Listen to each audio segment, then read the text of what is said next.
Hello दोस्तों, स्वागत है आपका नई वीडियो में। दोस्तों एसएससी जीडी 2025 के 10 फरवरी और 11 फरवरी के कुछ क्वेश्चन और साथ में कुछ एक्सपेक्टेड क्वेश्चन है जो आने वाली आपके एग्जाम में सीधे सीधे क्वेश्चन आ सकते हैं। दोस्तों पहला क्वेश्चन आया था 2011 की जनगणना के अनुसार भारत में सबसे कम बाल लिंगानुपात वाला राज्य कौन सा है।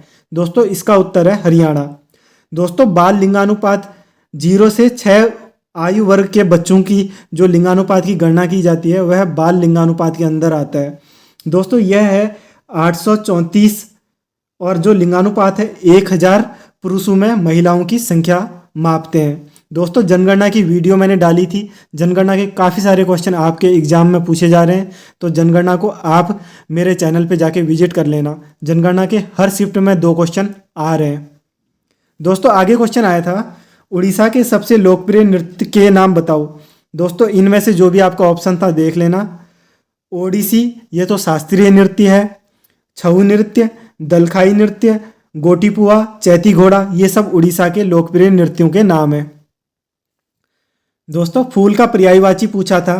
फूल का पर्यायवाची होता है कुसुम, पुष्प, प्रसून, सुमन, मंजरी, गुल, पुष्प, लतांत। ये एक हिंदी का क्वेश्चन है।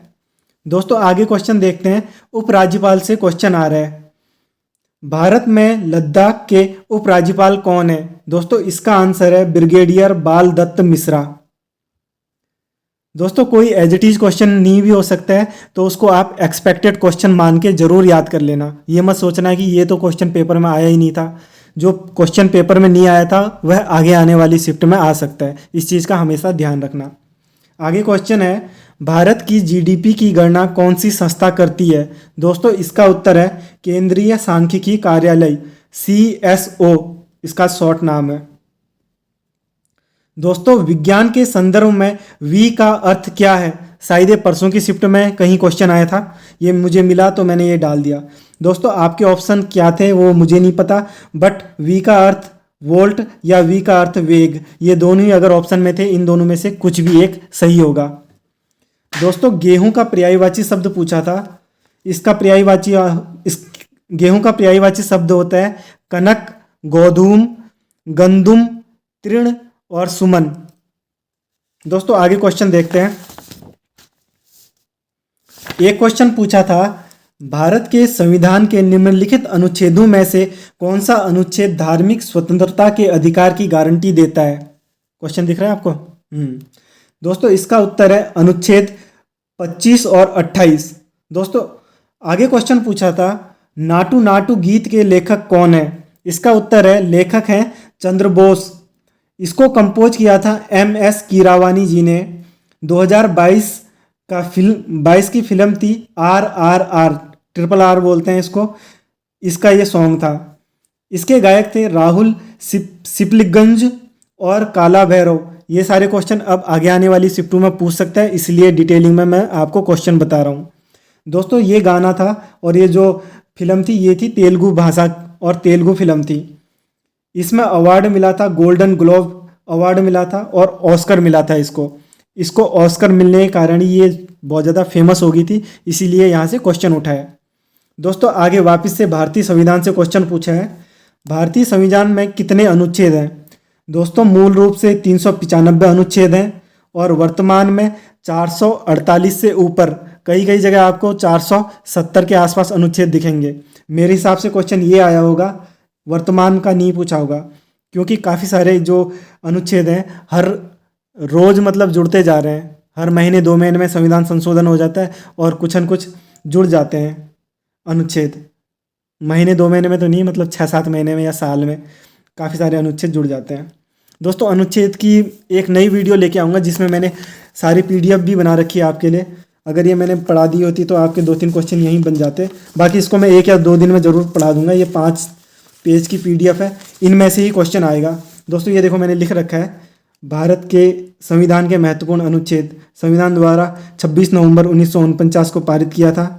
22 भाग थे, 395 अनुच्छेद थे, वह 8 अनुसूचियाँ थी। ये इंपॉर्टेंट है, इसको देख लो, यहाँ से क्वेश्चन जरूर आएगा। अनुच्छेद पूछ लिया है, अब भाग पूछ सकता है या फिर अनुसूचियाँ पूछता है। वैसे वर्तमान में 22 भाग के जो 25 भाग हो गए हैं, क्योंकि ये जुड़ के 3 और जुड़ गए हैं।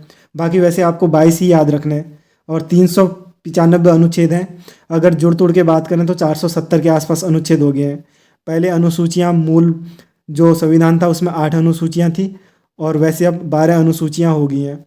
सबसे इम्पोर्टेंट क्वेश्चन जो बना था आपका, भारत के संविधान के अनुच्छेदों में से धार्मिक स्वतंत्रता का अनुच्छेद कौन सा है? ये 25 से 28 बना था। इसको ट्रिक के माध्यम से मैं यहाँ पढ़ा दूंगा। ये मौलिक अधिकार है, यहाँ से क्वेश्चन बनता ही बनता है। इसको मैं ट्रिक से आपको पढ़ाऊंगा। ये मैंने ट्रिक भी बनाई थी 5 4 2 4 2 1 करके। देखो 5 4 2 4 2 5 14 18 समता का अधिकार होता है, ऐसे करके मैंने ये बनाई है। अभी तो मैं इसको इस वीडियो में नहीं कराऊंगा क्योंकि वीडियो बहुत ज़्यादा लंबी हो जाएगी। एक नेक्स्ट वीडियो रात को या कल लेके आऊँगा जिसमें सारे संविधान के अनुच्छेद, महत्वपूर्ण अनुच्छेद करा दूंगा। इन 5 वेदों के बाहर एक भी क्वेश्चन नहीं पूछा जाएगा, ये गारंटी है। 95% यहीं से पूछा जाएगा। चलो आगे क्वेश्चन देखते हैं, नहीं तो अभी वीडियो बहुत ज़्यादा लंबी हो जाएगी। दोस्तों, तीसरी पंचवर्षीय योजना से कोई क्वेश्चन आया था। ये चली थी 1961 से 1966 तक, असफल रही थी। असफल रहने के कारण थे 1962 में चीन के साथ भारत का युद्ध, 1965 और 66 में पाकिस्तान के साथ भारत का युद्ध और 1966 में भीषण सूखा आया था, जिस कारण से यह परियोजना जो योजना थी असफल रही थी, बुरी तरीके से असफल रही थी। दोस्तों, आगे इस तरीका एक कोई क्वेश्चन आया था, उझावर तिरुनल त्योहार किस राज्य में मनाया जाता है? दोस्तों, ये मनाया जाता है तमिलनाडु में। ये त्योहार पोंगल के तीसरे दिन मनाया जाता है। पोंगल 4 दिनों तक चलता है, यहाँ से भी क्वेश्चन पूछ सकते हैं। पोंगल तमिलनाडु का त्योहार है। आगे क्वेश्चन देख लो, 56वीं सीनियर राष्ट्रीय खो खो चैंपियनशिप 2023-24 का फाइनल स्टेडियम कौन सा स्टेडियम में ये आयोजित की गई थी? दोस्तों, इसका उत्तर है नई दिल्ली के इंदिरा गांधी इंडोर स्टेडियम में। दोस्तों, एक क्वेश्चन आया था, तीरंदाजी में पीले रंग के केंद्र बिंदु यानी बुल्स आई पर तीर लगने पर कितने अंक मिलते हैं? दोस्तों, इसका उत्तर है 10 अंक। आप लोगों ने कितने केंद्र बिंदुओं में तीर मारा है ये मेरे को ज़रूर बताना कमेंट बॉक्स में। आगे चलते हैं। दोस्तों, आगे एक क्वेश्चन आया था, शॉर्ट सर्विस शब्द किस खेल से संबंधित है? इसका उत्तर है बैडमिंटन। बैडमिंटन से स्मैश, ढोना, ड्रॉप, शटलकॉक, ये सब भी बैडमिंटन खेल से ही संबंधित शब्द हैं। ठीक है, वो ढोने वाला वो नहीं होता जो गधा ढोता है। ठीक है, आगे चलते हैं। दोस्तों, इस तरीके का कोई क्वेश्चन आया था। परफेक्ट क्वेश्चन तो मेरे को पता नहीं क्या था, पर ये कोई पूरा पाषाण काल से कोई क्वेश्चन पूछा था। 12,000 वर्ष पुराने समय काल को किस समय काल के नाम से जाना जाता है? दोस्तों, ये पाषाण काल का एक क्वेश्चन है, इसको मैंने पूरा डिटेल में बता दिया है। आगे आने वाला कोई भी क्वेश्चन बनेगा तो यहीं से बनेगा। दोस्तों, पाषाण काल को 3 नाम से जानते हैं, 3 युगों में इसको बांटा था। पूरा पाषाण काल जो चला था 20 लाख से 12,000 साल तक। फिर आता है मध्य पाषाण काल जो चला था 12,000 से 1,000 समय तक, 1,000 समय काल तक। फिर उसके बाद आता है नव पाषाण काल जो चला था 10,000 के बाद के समय काल को नव पाषाण काल में मापते हैं। ठीक है दोस्तों, यहाँ से कोई भी क्वेश्चन बनेगा तो आप देख लेना। दोस्तों, एक क्वेश्चन गोलमेज सम्मेलन से आया था। 3 गोलमेज सम्मेलन हुए थे, 1930, 1931, 1932। आपका क्वेश्चन आया था जो तीसरा गोलमेज सम्मेलन है कब आयोजित किया गया था? दोस्तों, ये किया था 1932 में। गोलमेज, गोल क्या है? जीरो, गोल जैसा है ना, तो गोलमेज को आपका स्टार्ट होगा जीरो से, गोल बना देना इसको। यहाँ से इस ट्रिक से याद कर लेना। 1930, 30 मतलब जीरो, जीरो कैसा होता है? गोल। तीसरा गोलमेज, गोलमेज कितने हुए थे? 3। पहला गोलमेज हुआ था 1930 में, दूसरा 31 में, तीसरा 32 में। ठीक है, जीरो से याद कर लेना, स्टार्टिंग हुई थी 1930 से। दोस्तों, 1932 में तीसरा गोलमेज सम्मेलन हुआ था। भीमराव अंबेडकर जी ने तीनों गोलमेज सम्मेलन में भाग लिया। और इम्पोर्टेंट क्वेश्चन जो बन सकता है आगे आने वाली शिफ्ट में वो ये बनेगा कि गांधी जी ने कांग्रेस की तरफ से कौन से गोलमेज सम्मेलन में भाग लिया? उन्होंने लिया था दूसरे गोलमेज सम्मेलन में जो हुआ था 1931 को। इस चीज़ को ध्यान रखना। दोस्तों, देखो, जनसंख्या से काफ़ी सारे क्वेश्चन आए हैं। आप जनसंख्या वाली वीडियो देख के ज़रूर जाना। काफ़ी लोगों ने वो वीडियो देख ली है और आप भी देख लेना, आपके भी क्वेश्चन बन जाएंगे, सीधे सीधे क्वेश्चन। दोस्तों, ये आया था वर्ष 2011 में भारत का जनसंख्या घनत्व कितना था? दोस्तों, ये था आपका 382। बिहार का सबसे ज़्यादा था 1106 का, और सबसे कम जनसंख्या घनत्व था अरुणाचल प्रदेश का, ये था दोस्तों 17। जनसंख्या घनत्व तो 1 वर्ग किलोमीटर में कितने लोग रह रहे हैं, इस तरीके से मापा जाता है। अरुणाचल प्रदेश में 17 लोग 1 वर्ग किलोमीटर के दायरे में रहते हैं और वहीं बिहार में 1106 लोग। और यूटी की बात करें तो दिल्ली का सबसे ज़्यादा है, 11,000 से ज़्यादा लोग 1 वर्ग किलोमीटर में रह रहे हैं। कहाँ पे? दिल्ली में। ठीक है दोस्तों, आगे क्वेश्चन पूछा था, प्रधानमंत्री रोजगार योजना PMRY की शुरुआत कब हुई थी? दोस्तों इसकी शुरुआत हुई थी 1993 में। दोस्तों पंचवर्षीय योजनाओं से क्वेश्चन पूछे थे, ये भी मैंने आपको डिटेलिंग में करवा दिया था। 5वीं पंचवर्षीय योजना के बीच कौन सा प्लान चला था? मैंने आपको बताया था 3 योजना अवकाश आए थे। ये जो दूसरे नंबर का था 1978 से 1990, जिसमें जनता पार्टी आई थी, जिसने 5वीं पंचवर्षीय योजना को ख़त्म कर दिया था, तब ये रोलिंग प्लान आया था। ठीक है, ये याद रख लेना। आगे क्वेश्चन पूछा था दोस्तों, डॉक्टर सौम्या स्वामीनाथन 2024 में क्या हैं? दोस्तों इसका उत्तर है डॉक्टर सौम्या स्वामीनाथन राष्ट्रीय क्षय रोग उन्मूलन कार्यक्रम की प्रधान सलाहकार हैं। दोस्तों इस क्वेश्चन को आप एलिमिनेशन से कर सकते थे, क्योंकि मेरे को लगता है 3 ऑप्शन उसने बिल्कुल सिंपल पूछे होंगे, और जो चौथा ऑप्शन राष्ट्रीय क्षय रोग उन्मूलन, इसको आप ऑप्शन से उड़ा सकते थे, क्योंकि मैंने काफ़ी सारे आपको जो भी नए 2024 में मंत्रिमंडल था वो बताया था, वहाँ से क्वेश्चन नहीं आया, ये अलग सा क्वेश्चन आया, तो इसको आप एलिमिनेशन से उड़ा सकते थे। दोस्तों आगे क्वेश्चन आया था, यूकैरियोटिक और प्रोकैरियोटिक कोशिकाएं दोनों में से कौन सी कोशिकांग में पाई जाती हैं? ये दोनों ही कोशिकाएं राइबोसोम में पाई जाती हैं। ये साइंस से क्वेश्चन उठा था। थोड़े से क्वेश्चन और रह गए हैं, ये और देख लो। देखो जनगणना से वापस क्वेश्चन आ गया है। ये मैंने जनगणना में बहुत ही बढ़िया तरीके से 5 से 7 मिनट की वीडियो में बताया है। उसमें मैंने संविधान संशोधन भी बताया है। आपके संविधान संशोधन से भी क्वेश्चन आ रहे हैं। वो वीडियो मैंने इसलिए डाली थी क्योंकि CGL में भी इन दोनों में से क्वेश्चन आए थे, और दूसरे दिन CGL में लोगों को उस वीडियो से क्वेश्चन मिला था, और GD में भी तो काफ़ी सारे क्वेश्चन वहाँ से पूछ रहे हैं। आप चैनल में जाके वो वीडियो ज़रूर देख लेना। भारत की जनगणना 2011 के अनुसार किस राज्य की साक्षरता दर सर्वाधिक है? दोस्तों यह है केरल की, 94%। पुरुष हैं यहाँ पे 96.11% साक्षर, और महिलाएं हैं 92.07% साक्षर। आगे क्वेश्चन देखते हैं, सरहुल त्यौहार। काफ़ी सारे क्वेश्चन मैंने बताए थे त्योहारों से। दोस्तों सरहुल त्यौहार झारखंड का त्यौहार है। करम और सोहराई ये भी झारखंड के त्यौहार हैं। ये आगे आने वाली शिफ्ट में पूछे जाएंगे, ध्यान रखना। एक ये भी क्वेश्चन आया था शायद तक किसी शिफ्ट में, जावरा उत्सव किस राज्य में मनाया जाता है? दोस्तों यह मध्य प्रदेश के बुंदेलखंड क्षेत्र में मनाया जाता है। देखो मैंने बताया ना, संविधान का जो अनुच्छेद है, अनुच्छेदों से क्वेश्चन पूछ रहा है, ये मैंने बताया हुआ है। ये क्वेश्चन पुरानी वीडियो को देखना, ये क्वेश्चन बताया हुआ है। जिसने देखी थी उसको सीधा सीधा यहाँ पे 1 नंबर मिल गया होगा। शिक्षा का अधिकार किस अनुच्छेद से जोड़ा गया था? दोस्तों ये 21A ये अनुच्छेद से जोड़ा गया था। इसका अनुच्छेद है 21A, 6 से 14 साल। ये मैंने पुरानी वीडियो में बताया है, अभी डिटेलिंग में नहीं बता रहा हूँ, आप पुरानी वीडियो में देख लेना। 86वां संविधान संशोधन था। चलो इतना बता देता हूँ। दोस्तों आगे क्वेश्चन आया था, अमृत भारत योजना कब शुरू हुई थी? दोस्तों यह हुई थी फरवरी 2023 के अंदर।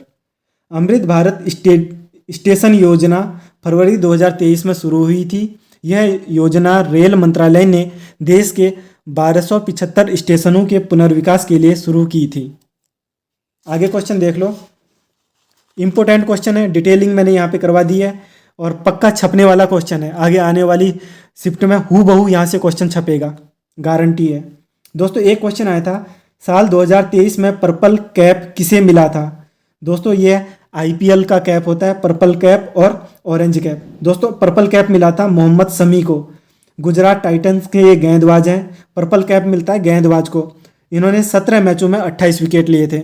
ये तो क्वेश्चन पूछ लिया है। अब आगे आने वाली शिफ्ट में क्या कुछ क्वेश्चन पूछेगा ये मैंने बता दिया। 2023 में ऑरेंज कप किसे मिला था? दोस्तों ये मिला था शुभमन गिल को। 17 मैचों में 890 रन बनाए थे। ये गुजरात टाइटंस से खेलते हैं। अब 2023 से क्वेश्चन पूछा है तो 2024 से पूछ सकता है। 2024 में पर्पल कप मिला था हर्षल पटेल को। 24 विकेट लिए थे 14 मैचों में। पंजाब किंग्स के ये खिलाड़ी हैं। ये मोस्ट इंपॉर्टेंट क्वेश्चन बन जाता है। 2024 में ऑरेंज कप किसे मिला?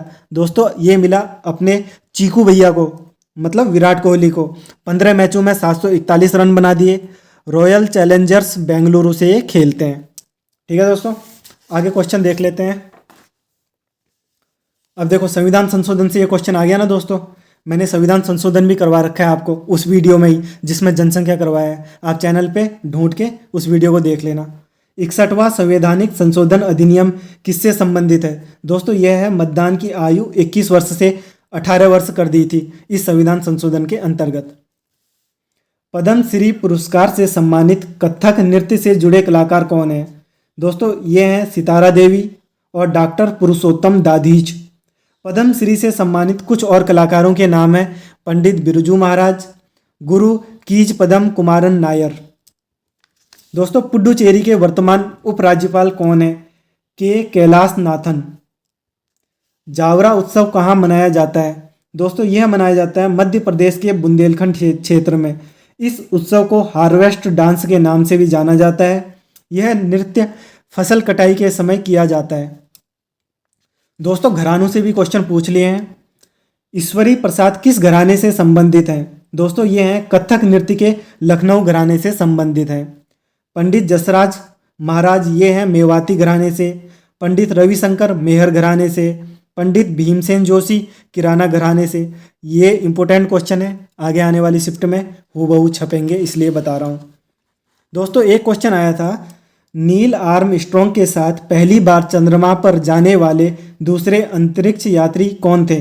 दोस्तों इसका उत्तर है बज एल्ड्रिन। अपोलो 11 मिशन था, पहला मानव कदम रखा गया था चंद्रमा पर 20 जुलाई 1969 को। ठीक है दोस्तों, इस वीडियो में इतना ही। एक्सपेक्टेड क्वेश्चन और जो बाकी क्वेश्चन रह चुके हैं शिफ्टों के वो सब मैं करवाऊंगा। 8 बजे के आसपास एक नई वीडियो लेके आऊँगा जिसमें संविधान के संशोधन भी करवाऊंगा और एक्सपेक्टेड काफ़ी सारे क्वेश्चन भी करवाऊंगा जो आगे आने वाली शिफ्ट में आएंगे। इस वीडियो में इतना ही। Thank you.